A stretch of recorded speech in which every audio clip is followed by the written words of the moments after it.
Oh, good evening, everyone. We've got another live episode here, and it's a very special one as we've got a very special guest, Theo Fleury, a former NHL hockey player, author, motivational speaker, and a fellow Canadian. So we're going to have a chat tonight, try and keep it casual, more of just two Canadians chatting about the dystopian nightmare that Canada seems to be in 2024, and sure it's going to be a great one.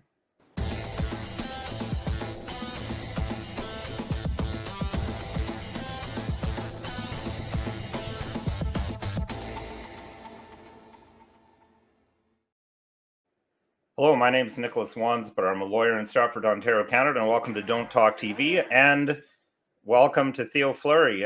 Thank you for joining us. I think this is a guest that I really don't need to introduce.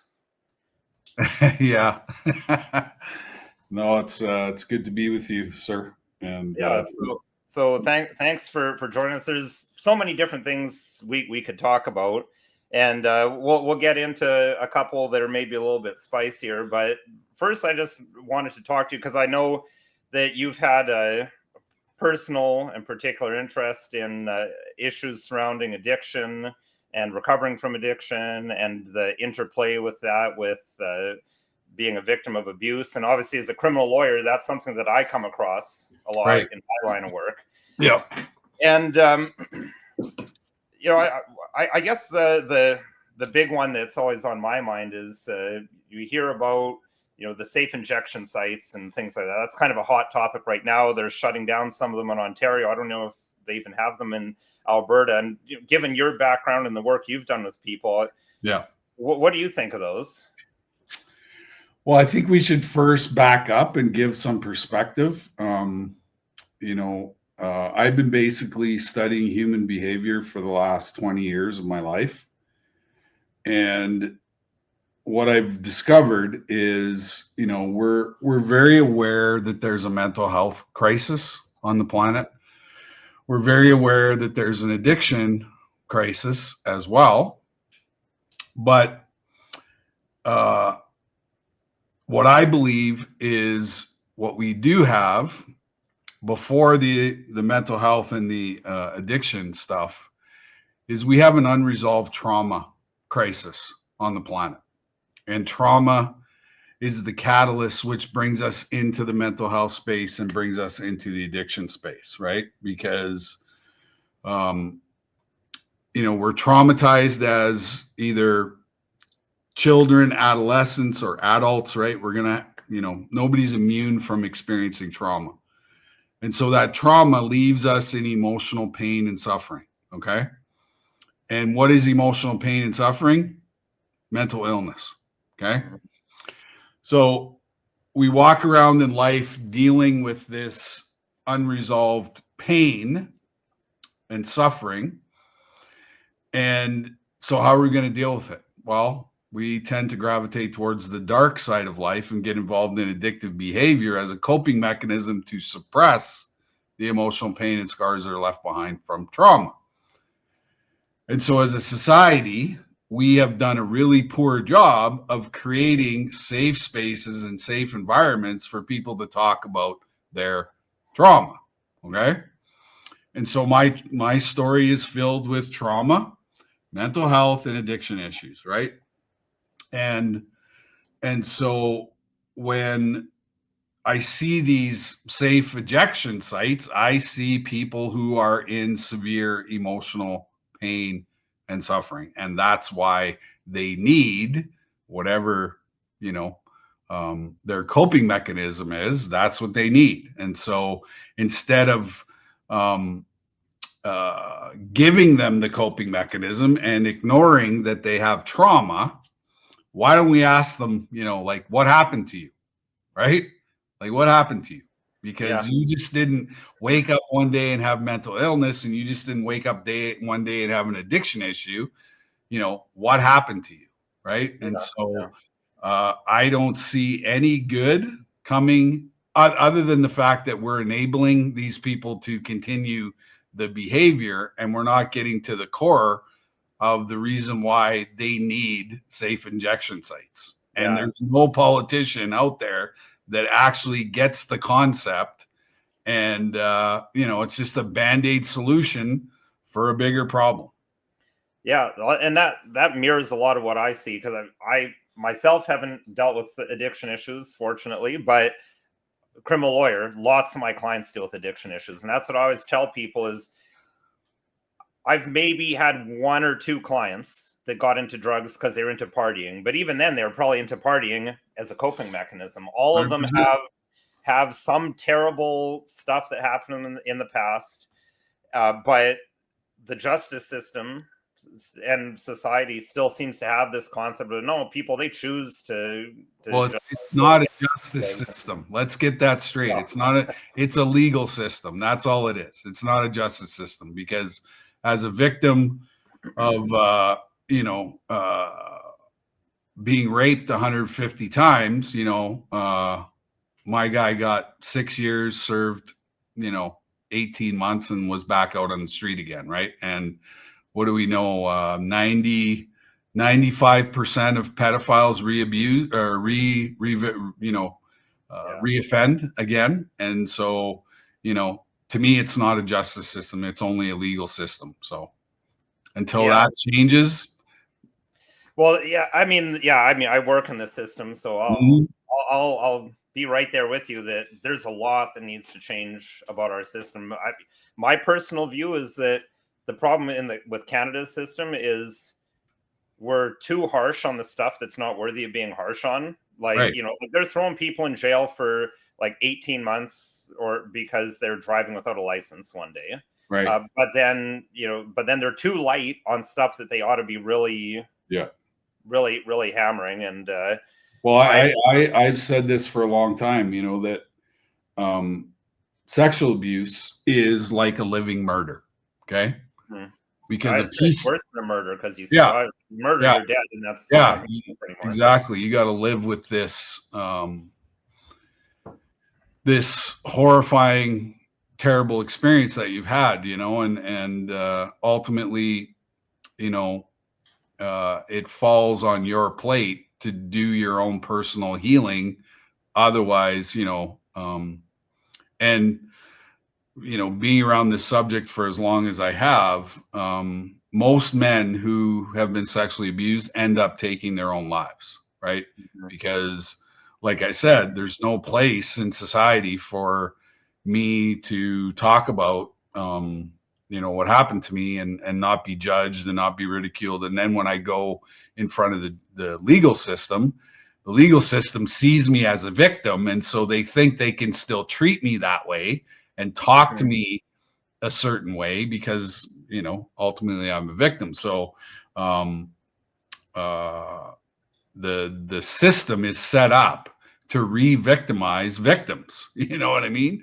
And it's ridiculous. Right. Like, I've sat in a lot of courtrooms where I had to restrain myself from jumping over the table and absolutely dummying the defense lawyer who is questioning, this poor innocent kid or, a young woman who, nobody's at fault here other than the person who actually did the deed. And eventually, that person gets off on a lenient sentence, which just basically says, you know what, you can go out and do it again, and you're only going to have to serve 18 months. Right.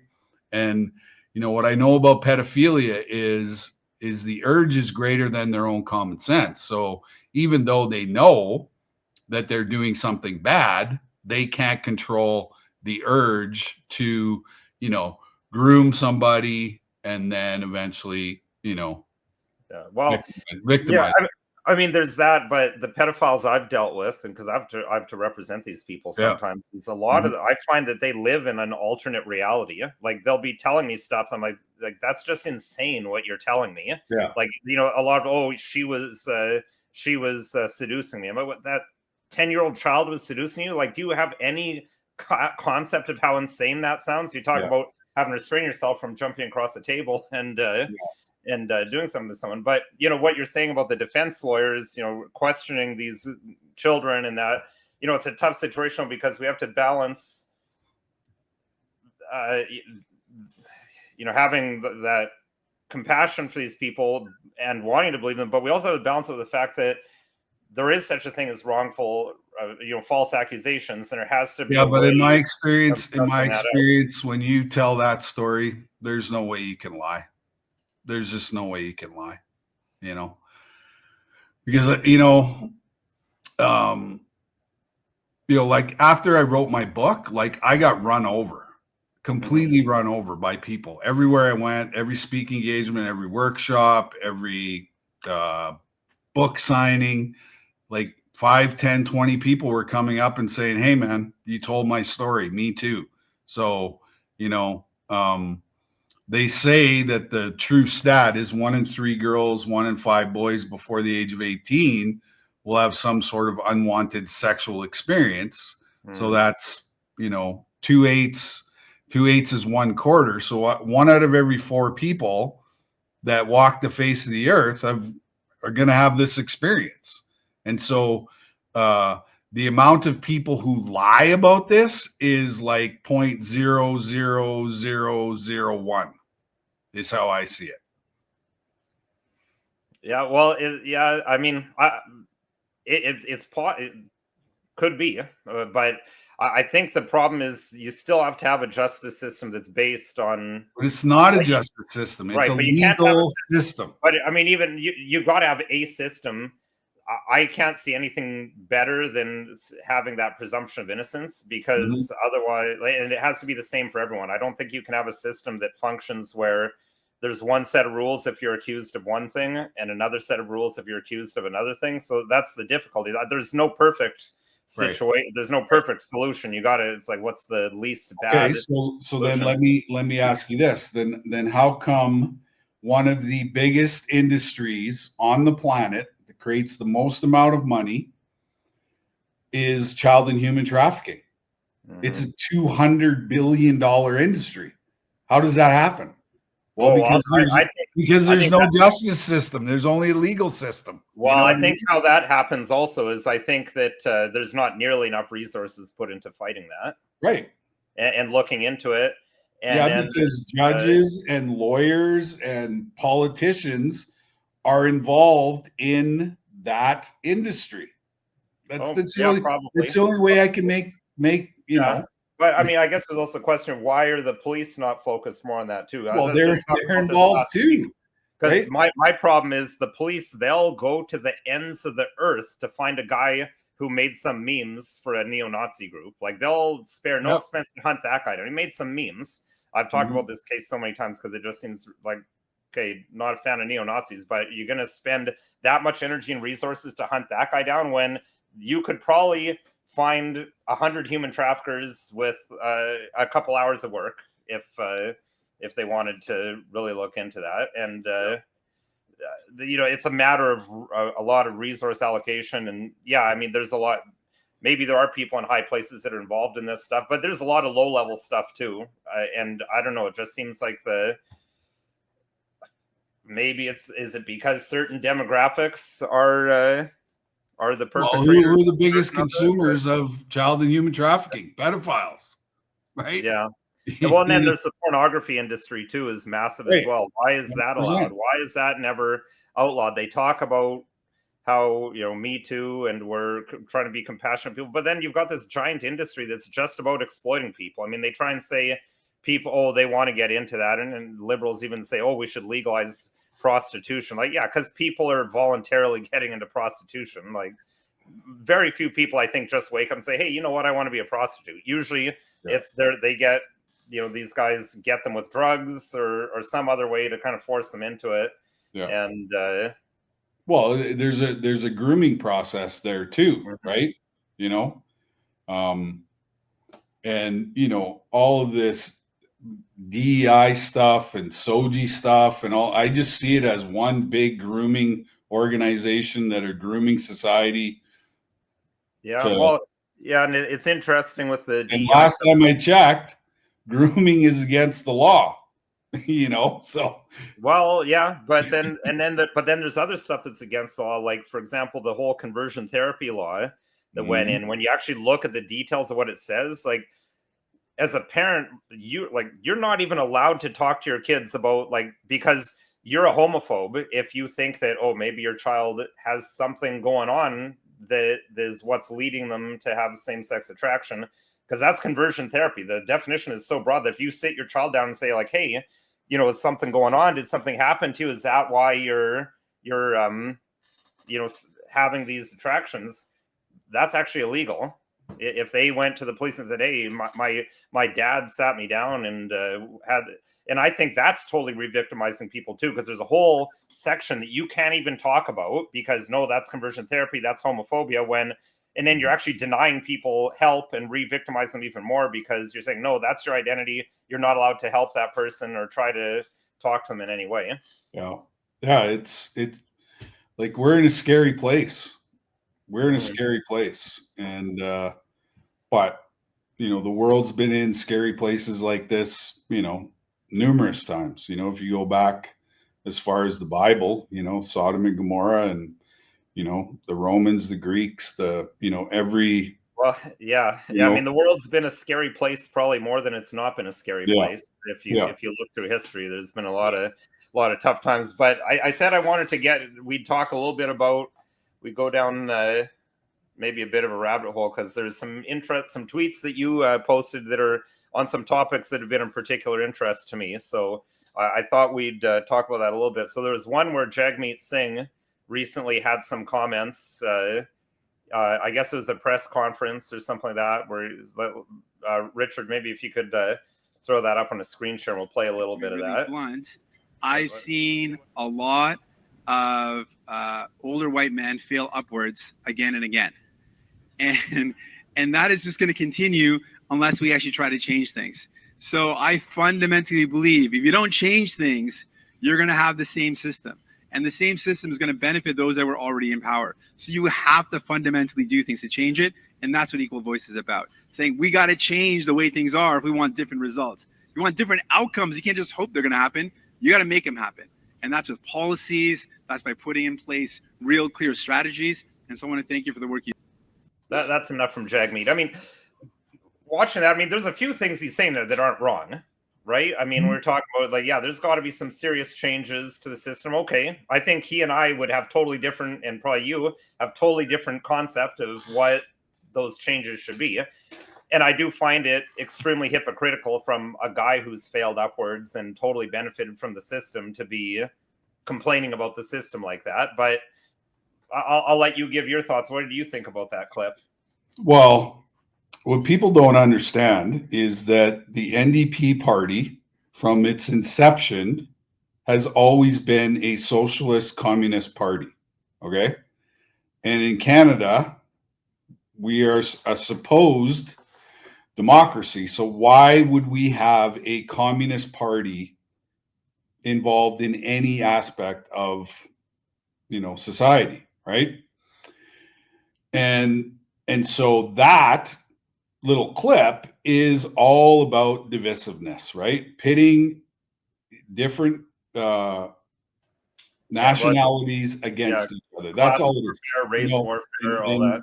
He is one of the dumbest human beings on the planet, like bar none. I don't even know why he gets a platform, because some of the stuff he does and says is absolutely ridiculous. And you know, yeah, and you know, there's a reason why Canada's in the situation that it's in, and he is the number one culprit for everything that is wrong with Canada today. Yeah, I mean, him and Trudeau, I mean, I don't even know why they're different parties, just I think to give the illusion of choice and to make people think that there's different parties. I mean, they're really the same. I mean, same person, just different exteriors. But you know, I mean, right? He's an absolute embarrassment to leadership. There's nothing about him that says I'm a leader, right? Nothing, you know. Yeah, I mean, well, he's you know, this big socialist who drives around in a Maserati. Like, nothing says a man of the people like a guy who drives a Maserati, while people can't even, you know, food bank visits are the highest they've ever been. Yeah. And but yeah, you're wondering about why is the Socialist Communist Party allowed in Canada? I mean, that's a good question, but it's always been that way. I don't know if you have had the same experience where you've lived, but I remember when I was a kid at junior high, high school. I mean, the Soviet Union was still around then, and our media was always like kind of, oh, you know, they're good, you know, they're trying to make people equal. And like, you know, now after learning some history, I'm like, what, like these guys wanted to. The only thing that comes out of communism is mass death. That's it. That's it. Nobody's lives are improved. Nobody's better, you know. But that's not real communism. We need to bring in the real communism, and then that's not going to happen. Yeah, well, it will be, because, you know, they're trying to take our guns away. And when you're trying to take people's guns away, you're probably up to something that you shouldn't be doing. If people have the right to defend themselves and you're taking away the thing that they can use to defend themselves, you're probably up to no good. Well, yeah, if you look historically, who are the people that have always taken away weapons versus you consider who are the people that there's been governments or nations past that actually required their citizens to be armed. Right. You know, and those are governments that are not afraid of their people. They want their citizens armed because, hey, your country will never, ever be conquered if your entire citizenry is armed and they love their country and they're ready to stand up for it. You only need to disarm people if you're concerned that, hey, they might not like what we're doing and they might. Yep. Well, and who went to Klaus Schwab's school of psychopaths? Jagmeet Singh and Justin Trudeau. So there you go, you know. And the World Economic Forum is an absolute terrorist organization that should be shut down, should have zero influence in the world at all. And, you know, anybody, like when the head of that organization calls us a bunch of useless eaters, what does that tell you? Well, yeah, I mean, it sure shows what their attitude towards humanity is. Right. And the human beings. I mean, they try to portray themselves as humanitarians, but then you say stuff like that, I think that shows what you really, what you really think of people. Yeah. So, you know, and he also said, you know, in a speech that he basically owns 50% of the people that sit in the House of Commons. He owns them. He owns them. Like, it's Nick, it's unbelievable where we're at. You know what I mean? It's like it like you said, it's this dystopian nightmare that, you know, you when you have time to yourself and you're thinking about, you know, how can I make a difference and how can I make this place better? And you're watching, you know, you're watching a clip that we just watched and you're going, so white racism is now a thing in Canada? Yeah, well, I mean, I think it's been a thing for a while. I mean, I don't know. I mean, for an example, you know, we've got hate crime laws, and you see people get jacked up on those for, I mean, some of the one that comes to mind fairly recently, there's a Sohei Chapu case from Quebec. The guy was doing a bunch of articles on the internet talking about, you know, forget the exact details, but, you know, he was talking about saying, well, you know, Jews are involved in banking and they did this and they did that. And so he wrote some articles with some unpopular opinions. And for that, that guy went to jail for years. I think he got like 2 years jail or something like that. But then Richard, this is like a couple of years ago, I did a video talking about, you know, what happens when it's a white person who's on the receiving end of that. I mean, we know what happens if it's Christians on the receiving end. I mean, I think it's up to 400 churches have been burnt down now. Yeah. And the prime minister is saying, oh, well, it's understandable that people want to do that. But there's a case actually from Alberta. We'll play this brief clip from Richard. What episode is this again? 186, I think. So it's like a year or so ago. We'll watch what I had to say. We can also look to the courts. How do the courts deal with cases when a white person is the victim of an apparent race-based attack? I have here a case from the Provincial Court of Alberta from 2016 on this topic, Her Majesty the Queen and Tamara Crow Chief. And you can find the link for this in the show description as always. The facts are summarized in the introduction. The offender, Tamara Crowchief, pleaded guilty to assault causing bodily harm to Lydia White and 3 counts of breaching a recognizance. She admits that on November the 1st, 2015, while bound by recognizance, she was outside a Southwest Calgary pub with 2 friends. It was about 9 p.m., a time when the offender was to be in her residence. The victim, White, came out of the pub with a friend. One of the offender's friends approached White's friend and asked for a cigarette. White's friend obliged and began a conversation. Suddenly, the offender came up to White, yelled, quote, "I hate white people," unquote, and punched White in the mouth. The blow knocked out one of White's front teeth. And when Ms. Crowchief was booked, she told police that, quote, "the white man was out to get her." Whole video. Quote. What did So the link, if people want to watch whole videos, and I'll cut to the chase and watch the whole details. Long story short, the judge said, no, this isn't a hate crime. So it's not a hate crime to run up to a white person, totally unprovoked, punch her in the mouth saying, "I hate white people." I mean, to me, that's as clear as it gets. That's 2016 in Alberta, which people are, people always say, oh, Alberta is so much more conservative than the rest of the country. But well, I don't know if it's that different, but from a psychological perspective, hate is a learned behavior. Okay, so if it's a learned behavior, if hate is a learned behavior, it can be unlearned. Okay, anything that can be learned can be unlearned, right? So to me, that was her growing up, hearing from every angle of her life, I hate white people. So she grows up to be that person. You know what I mean? So and it's like bullying too. Like bullies, you don't grow up a bully. You learn how to be a bully, right? And so anything that can be learned can be unlearned.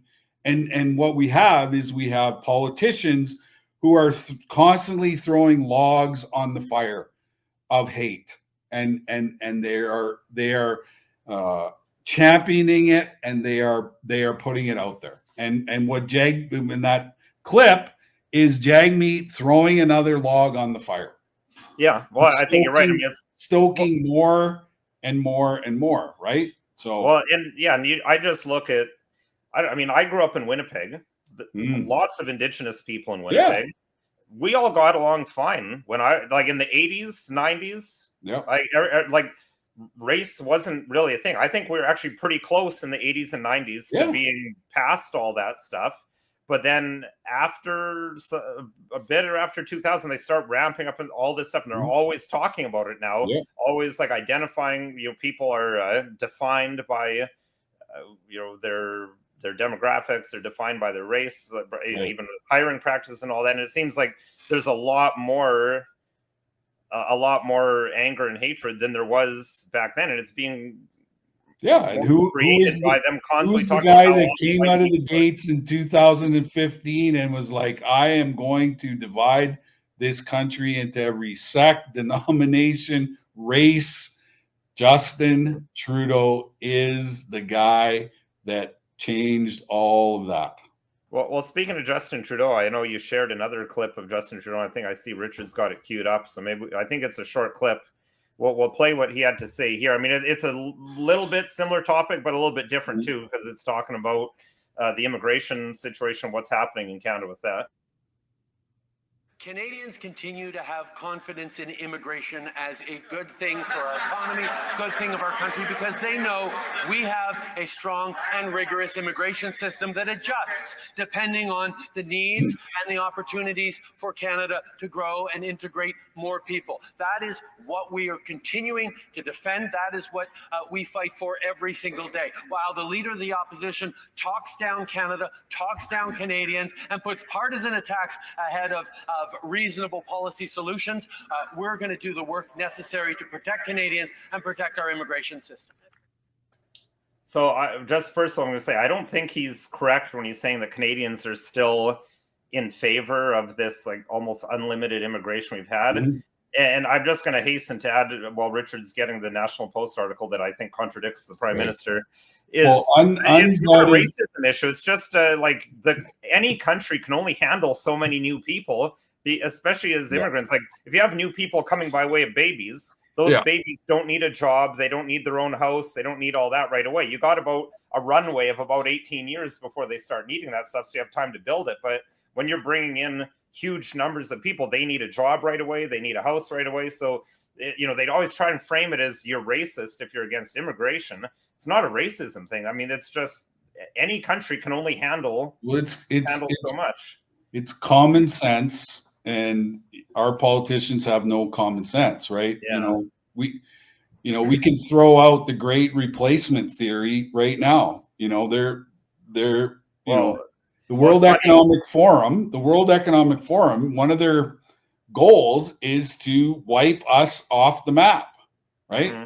Yeah. So anyway, just quickly, here's the National Post article. So according to that, it's saying that nearly half of Canadians favor mass deportations and 65% think there's too many immigrants. So I don't think the Prime Minister, to put it mildly, with some very Canadian style understatement, I mean, he's just not accurate, because I mean, the country, that's also why the country's transformed. I mean, before COVID, this was a country of 30 million people.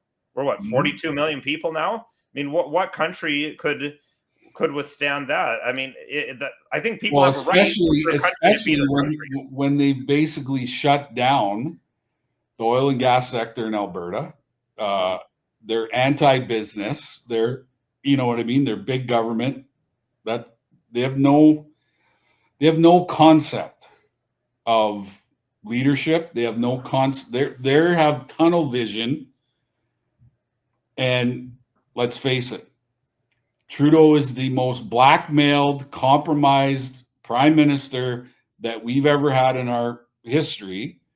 And it ain't hard to see that we're going down the path of the World Economic Forum and their sustainable bullshit that they're bringing to the whole entire planet, which is global communism, right? Yeah. And he's their number one. He's their number one guy. Mm-hmm. Yeah, and it's funny because they'll always say, "Oh, you're a conspiracy theorist if you say that." But then if you compare what they publicly say, you don't compare to what's actually happening. Well, where's the conspiracy? It's this is just a coincidence that everything that they say is what's happening. No, you know what conspiracy theories are? Conspiracy theory people are. We are people who recognize patterns. Yeah, and pattern recognition is among the highest IQ people on the planet, is people who can recognize patterns. Well, and the whole term conspiracy theorist only came out after the assassination of JFK, because people were noticing, hey, this isn't all adding up here. So then they kind of came up with this new term to shut people down, to say, oh, you're a conspiracy theorist. I'm pretty sure, I know I've read that a number of places, that they said the term conspiracy theorist didn't really exist before then. No, and they use it against us, and we're just among the people who are awake and see that this is not sustainable. This is not sustainable, and there's going to be some really good people who get severely hurt by this kind of, whether that's spiritually, physically, emotionally, that's what it comes down to. And who do you think the biggest perpetrators of trauma are on the planet? Government. From day one, they've been the biggest perpetrators of trauma on the planet. And COVID was the perfect example of that, right? Lock this down. What happened when they locked this down? Oh, we had a spike in mental illness. We had a spike in suicide. We had a spike in opioid addiction. You know what I mean? And it's all because the government caused trauma to its own citizens who voted them in to give us the basics. We don't need politicians talking to us about, racism and all that. There wasn't any before Justin Trudeau came along. Yeah, well, I think that's a good point. I mean, I'm not a libertarian, but I think, I mean, government definitely should have a much more limited role. Like, you don't need government for a lot of the stuff that our government does. I mean, really, No. I think all you really need government for is, I mean, for national defense, Yes. to put together an army. Yep. You need them to like enforce contracts and have some sort of a court system. Yep. And I know there's a third thing, but I mean, most of the stuff that our government's doing now is just, it could be done way better, and there'd be probably Well, and our tax system is probably the biggest culprit, right? The tax system pushes people into the medical system, because if you can't afford a healthy diet and lifestyle, what's going to happen? It's going to push you right into the medical system, right? And the whole goal of the medical system is, or it's not even a medical system, it should just be called Big Pharma. And Big Pharma's goal is to have you on a script from the time you arrive until the time you leave, on as many scripts as possible, right? That's the goal. That's our medical system, right? Yeah, well, because I guess there isn't a whole lot of money in, well, there's not a lot of money in healthy people, but that, I mean, that also just looked like there's just something that always seemed really wrong to me, to have people who are like Big Pharma being so massive and so rich. Like, how can you be that rich if you're supposedly trying to help people? Like, it just, you look at it like, because I mean, that's got to be one of the biggest industries there are now, is the pharmaceutical industry. Yeah, if not the number one on the planet, you know. And I think it goes back to also a lot of the band. I mean, there's the aspect, I think you're right on, about people not being able to afford good food, getting bad food. I mean, well, Big Pharma and big agriculture, they're kind of intertwined, and a lot of times it's the same they're all the in same companies that own this stuff. So they're spraying all the poison on the food, and then they've got got the medicine to back it up. But I'm just going to say, just even that medicine, it does nothing. The medicine does nothing. Right? Yeah, it really doesn't. Because when's the last time Big Pharma, came up with a cure? Right? Yeah. So I just want to. I'm just going to quickly, address what KQH is saying. What I was describing is indeed libertarianism. I guess what I was talking about was like anarcho-capitalism. That's what a lot of libertarians, like the really hardcore libertarians, because they're the ones who are always angrily telling me, like, you're not a libertarian because you think there should be even some government. I don't think anarcho-capitalism can work. No. I think because people, unfortunately, just human nature, you need some sort of authority to kind of keep people from non-ego based authority. Non-ego based authority, right? And another aspect of this whole thing is where are we with spirituality?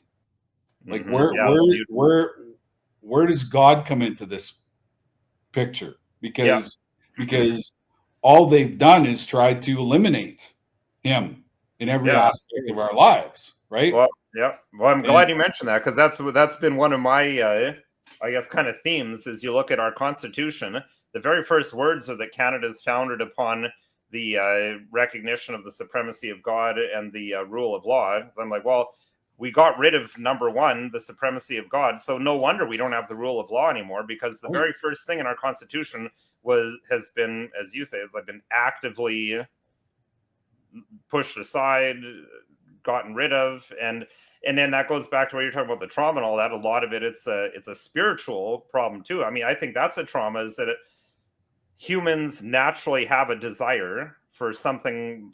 They have that natural desire for God and something beyond themselves. But then that's taken away. They're told from the beginning that no, that's crazy. You and then they're missing. There's like a hole inside their soul and in their heart from day one. And unfortunately, even the churches are kind of in on this stuff. Like, you look at so many of them, it's such a disaster. Like a lot of them, it's like, you're not even like, what are you even teaching? You're just, it's like a social club. A lot of them, unfortunately. I mean, that's a whole other thing. The only reason why I'm still alive and I'm still living is 19 years ago, I hit my knees in a washroom and I surrendered and turned my will and my life over to the care of God as I understand him. Mm-hmm. And because when I was running the show, wasn't a good show. You know what I mean? And, you know, once I reintroduced the concept of God back into my life is amazing. Mm-hmm. My mental illness went away. My addiction problems went away. My relationship problems went away because God is running my life. Mm-hmm. And I'm not running it. I'm not running it. God he is knows a lot more than we do. 100%. You know, and there's a plan for each and every one of us. And the only time the plan goes sideways is when we disconnect from God. But when we fully embrace that, you know, God is everything, then all those problems and all those issues go away, right? And we have a bunch of people in Ottawa who, you know, are all Satanists who are running this show. And when that happens, you're witnessing it in real time every single day for the last how many years that Trudeau has been in power. You've seen that deteriorate, and you know the rule of law is gone, all these things. And so what happens? Chaos and insanity follow right behind when you eliminate God out of the equation. And so this is all being done on purpose.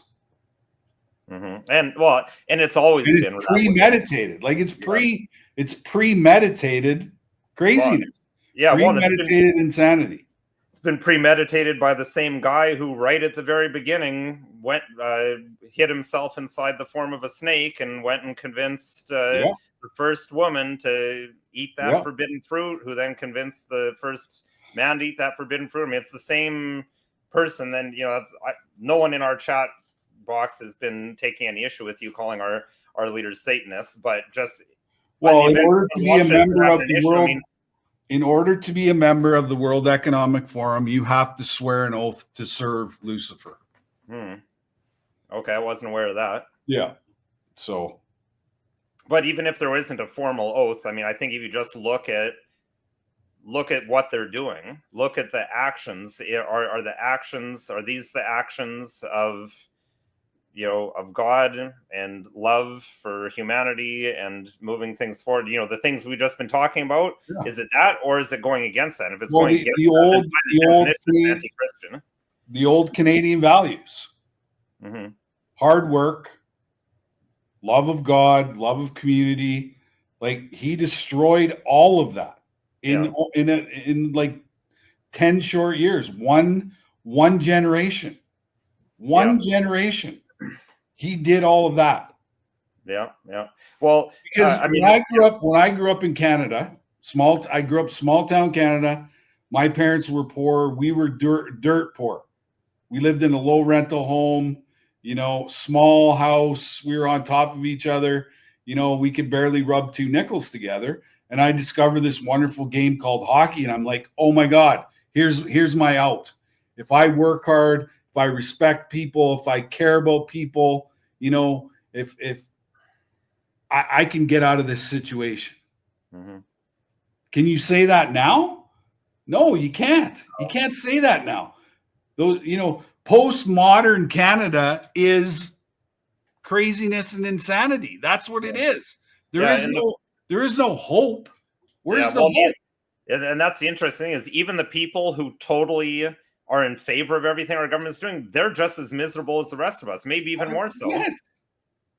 Yeah, and you know, since when do we live in a world where God is the supreme being? Why are we selling scarcity?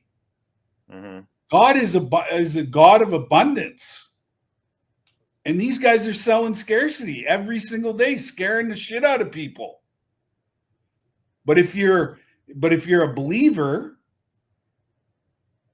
I live in abundance. I don't live in scarcity. I don't fall into the trap of scarcity, because I know God wouldn't have created this amazing place if he knew eventually everything was going to run out. Right? And God wouldn't create God don't create viruses. He creates Mhm. health and Yeah. wealth and abundance and all this shit. And we got these crazy people who are selling this crap.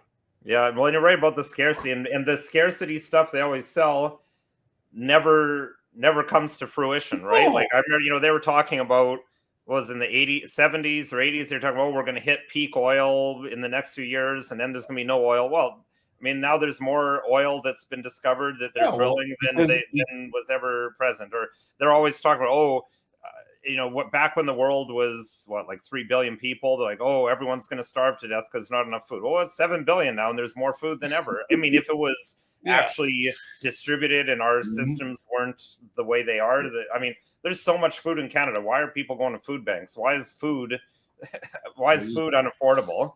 Because of Justin Trudeau's policies. This is where, like the two World Juniors I played in were both in communist countries. The first year we were in communist Czechoslovakia, and the second year we were in communist Russia. And I saw firsthand. And I'm telling you right now, we are not far from what I saw. Oh yeah, well, I mean, my wife is Polish. She grew up in communist Poland, and she's frequently saying this is getting to be what I grew up in. Like all these things I see, and well, I don't know, lots of Eastern European people are like that. I know, like when COVID, like the day COVID happened, my wife is like, I've seen this movie before. This is complete communism. We're not going along with any of this. So me, typical Canadian, I'm like, well, let's see what happens. Like, nope, it's communism. So I'm okay. Yeah. No, it's, it's the last. This is the last battle that the Bible talks about, right? We're in it. This is it. Good versus evil. This is it. God versus Satan. So for those of you out there, I tell everybody, get right with God. Get right with God. Put on the suit of armor, which is God. And if you do that, you have absolutely nothing to be afraid of. Nothing. Yeah. Nothing. Yeah, I absolutely agree with that. I mean, the phrase, put God, seek ye first the kingdom of heaven, and all these things will be added to you. You put God first, things are going to fall into place. I mean, it might seem tough, it might seem scary, but you put your trust there, things tend to work. As bad as all the craziness is that's going on around us. And just another point I was thinking of as we're talking, you're talking about the old school Canadian values. I mean, those are essentially Christian values, all the things you listed. I think that's what it really comes back to. I think it's a bit of a smokescreen almost to say, oh, it's like anti-white stuff. At the end, it's anti-Christian stuff. It just appears to be anti-white because Christian or Europe was, for most part, all Christian at one point. And that's the culture that Canada is based on. So it kind of seems like it's anti-white. I think really it's anti-Christian.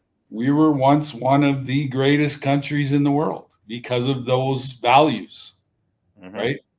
Now you can't put a Canadian flag on your backpack and go through Europe. Oh yeah?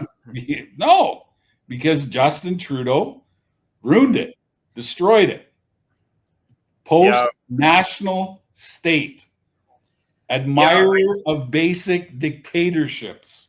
Yeah, I guess it depends on where you go. I know, just anecdotally, I went to Poland last year with my family, and in Poland they still had, my impression is they seem to have kind of a good impression of Canada, but they didn't know, they had no clue what was going on in Canada, and because the media is not, and talking to a lot of my Polish relatives, they've never actually heard Justin Trudeau talk. They've only seen him with Polish dubbing. So they're like, oh, well, he seems quite well spoken to me. I'm like, well, it's because you've never actually heard him talk. You've heard someone speaking Polish. Who knows if what they're saying even has anything to do with what he actually said. Right. Yeah. But I work for a small independent media company here in Calgary called Canadians for Truth. And the fact is that the independent media, we've won the truth war. Okay. We've won it because nobody's listening to CBC anymore. Nobody's reading, newspapers anymore. We're all going to X to figure out what the hell the truth is. And so I think we've won that battle. And isn't it interesting that, the liberals are trying to pass laws, right? Pass laws that take away that people's free speech, because they know that the only way that they can implement this, globalist communism ideology is for us to stop communicating and stop talking to each other. So Bill 63, 239, like all of these bills are, slowly but surely being entered into, the mainstream. And, Bill 63 passes, I'm going to jail. Simple as that. Mm-hmm. So, well, on that note, we've been talking for almost an hour here. I've been in court all day and all week, so I want to try and keep it to an hour, and I'm sure you've got stuff to do as well. My family's waiting for me at home, so I think we'll probably start calling it a day there. So thank you so much for being on here. We're going to try to figure out a way to get you one of these mugs. Okay. Talk TV. Canada Post, of course, is on strike, but we'll use UPS or DHS or something like that. I don't have the mustache. I did have this in the past. My kids and wife keep on saying you've got to grow it back. It's kind of fun, but a lot of work. But anyway, so we'll try to send you that as a show of appreciation for coming on. So thanks a lot for. My pleasure. I always, coming on. I'm in the fight, and I've been here for quite a long time, and I just know abuse like nobody else knows abuse, because I went through it. I know what it's like to be groomed. I know what it's like to be manipulated. I know what it's like to be coerced, and early on in this shit show, I saw the government was using the same tactics that my pedophile abuser used against me to get me to do whatever he wanted me to do. And when I came out with my story, I made a promise to myself that if I saw abuse, I was going to call it out. And that's all I've been doing for the last 5 years. And I will continue to do it. And I will die on this hill. Right? Well, thanks for doing that. And thanks for having the courage to stick by your principles. Because I think a lot more people agree with what you're saying than what they admit, but a lot of people are scared of being called crazy or getting ostracized. That was my impression of a lot of COVID. Is most people I talked to, they agreed with me when I was saying this is crazy. Right? Should we just be like, oh, but I don't want to lose my job, or I don't want my neighbor to think I'm crazy. But anyway, so. Well, you know what I tell people who are scared? I go, God has a bigger plan for you, and it's not to be a slave to anything. Great, start a new business. Step out of the matrix. It's pretty awesome out here. Outside the matrix is awesome. Really. I see that, when you're outside the matrix, that's the new world. That's where we're headed. That's where we're going. So, you might as well do it now, and you'll experience less pain and suffering when you step out of the matrix and stand in your truth. Right. And 2009, I wrote a book. I stood in my truth for the very first time in my whole entire life.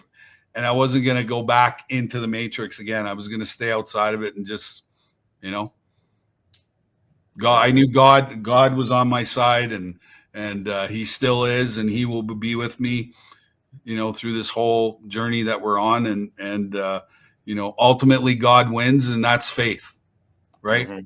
If you have faith, that God wins, and, whatever happens along the way, you just have to stay true to yourself and stay in conscious contact with this God of your own understanding, and he will take care of everything that needs to be taken care of.